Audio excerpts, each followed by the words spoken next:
डिसेंबर आणि जानेवारीचा लाडक्या बहिणींचा हप्ता अजून त्यांच्या खात्यात जमा झालेला नाही. त्यावर फडणवीसांना विचारणा करण्यात आली असता सीएम फडणवीसांनी एका वाक्यात उत्तर देत विषयच मिटवला. व्हिडिओ पुढे बघण्यापूर्वी अशाच सामाजिक, राजकीय आणि जिओपॉलिटिकल अपडेट्स मिळवण्यासाठी आपल्या चॅनलला सबस्क्राईब करा. लाडकी बहीण योजनेचा डिसेंबर आणि जानेवारीचा हप्ता राज्यातील महिलांना अद्यापही मिळालेला नाही.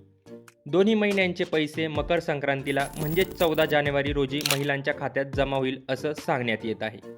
मात्र 15 जानेवारी रोजी राज्यातील 29 मनपासाठी मतदान असल्याने हे पैसे निवडणुकीनंतर द्यावे अशी मागणी काँग्रेसने केली आहे. काँग्रेसने या संदर्भात त्यांनी निवडणूक आयोगाला पत्रही लिहिले आहे. मतदानाच्या एक दिवस आधी अशा प्रकारे पैसे वाटल्याने त्याचा निवडणुकीवर परिणाम होऊ शकतो असं काँग्रेसने या पत्रात म्हटले आहे. त्यामुळे लाडकी बहीण योजनेत पैसे लांबणीवर पडतील का अशी शंका महिलांकडून उपस्थित करण्यात येत आहे.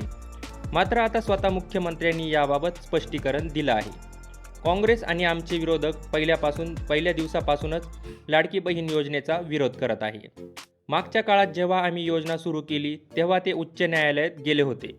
ही योजना रद्द करा अशी मागणी त्यांनी केली होती. मात्र न्यायालयाने त्यांची ही मागणी फेटाळली. आता ते निवडणूक आयोगाला पत्र लिहित आहे. मात्र ही आधीच सुरू असलेली योजना आहे अशी प्रतिक्रिया मुख्यमंत्री देवेंद्र फडणवीस यांनी दिली आहे.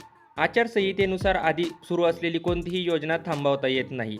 तसेच त्यांनी किती पत्र लिहिले तरी त्यातून त्यांच्या मनातलं विष बाहेर येईल. पण लाडक्या बहिणीचे पैसे थांबणार नाही असंही त्यांनी स्पष्ट केलं. त्यामुळे मकर संक्रांतीच्या शुभमुहूर्तावर महिलांच्या खात्यात पैसे ट्रान्सफर केले जातील याची शक्यता बळावली आहे. दरम्यान निवडणूक आयोग याबाबत काय भूमिका घेते हे बघणं महत्त्वाचं ठरणार आहे.